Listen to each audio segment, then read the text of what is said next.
Mas luag na ang mga regulasyon nga ipatuman sa Davao City LGU karong kalagkalag ilabi na sa mga pribadong sementeryo sa syudad. Atong sayro ng detalye sa report ni Argel Relator live. Argel.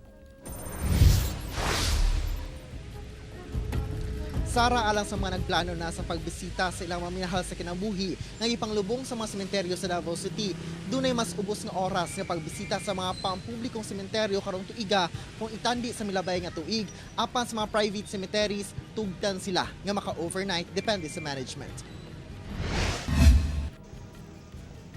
Gikan sa October 30 hangtod sa November 3, 2024, alas 6 sa buntag magsugod ang pagpasulod sa mga sementeryo sa Davao City sa mga buot mo bisita sa ilang mga minatay alang sa pag-obserba sa kalag-kalag.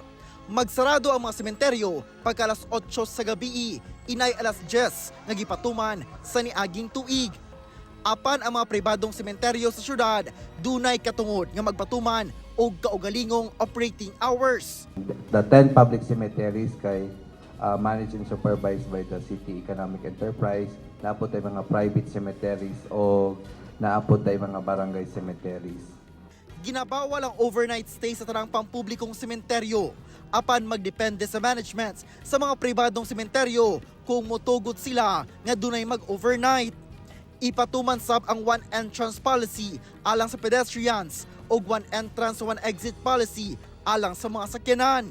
Ang mga pampublikong sementeryo nga gidumala sa Davao City Economic Enterprise kay walay schedule nga lubong o cremation gikan October 30 hangtod sa November 3, gawas lang kung immediate burials.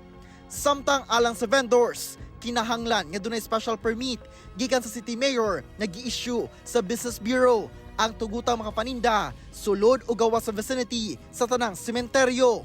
Tanang vendors must segregate or provide their own trash bag or bin for biodegradable, non-bio, and recyclable. Sara, sa matang sa seguridad, ginabawal gihapon ang pagsuot o kining mga jacket, ingon man pagdala og backpack o pagdala og mailimnong makahubog sulod sa mga sementeryo atol sa kalagkalag. Sara. Daghang salamat Argel Relator.